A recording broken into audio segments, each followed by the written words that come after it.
Kas prilliklaaside pinnakatted on müügitrikk või on nendest ka päriselt kasu? Milliseid pinnakatteid siis oma prillidele valida? Minu soovitus oleks kindlasti kõva pind, peegeldusvastane kate ja vett ja mustust hülgav pind. Kui prilliklaasidel ei ole peal vett ja mustust hülgavat pinda, siis sinna jääb see sodi väga lihtsasti peale. Kui see on peal, siis ta ei taha sinna väga isegi kinni jääda. Puhastamise teeb ta ka väga palju keerulisemaks, peab päris palju hõõruma, et see mustus siit ära tuleks. Kui kate on peal, saame prillid väga lihtsasti siit puhtaks. Mis veel saab prilliklaasidele peale lisada, on siis selline peegeldusvastane pinnakate.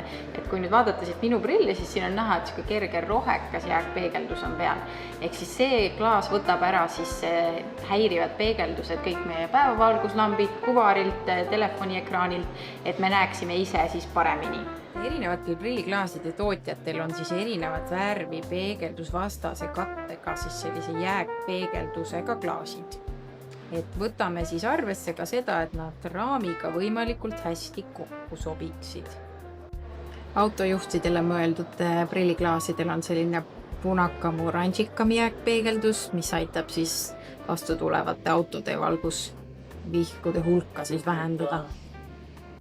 Prilliklaasidele saab siis peale panna vett hülgava pinnakatte. Ehk siis, kui vihma sajab, siis ta voolab sealt ilusti maha, kui seda vett hülgavat katet ei ole, siis ta jääb päris pikaks ajaks siia peale. Alati ei ole vaja siis valida kõiki neid pinnakatteid prilliklaasidele, kuid kui soovid, et neid klaase oleks lihtsam puhastada ja nad sobiksid ka raamiga hästi kokku, siis mõned valikud tuleks lisada.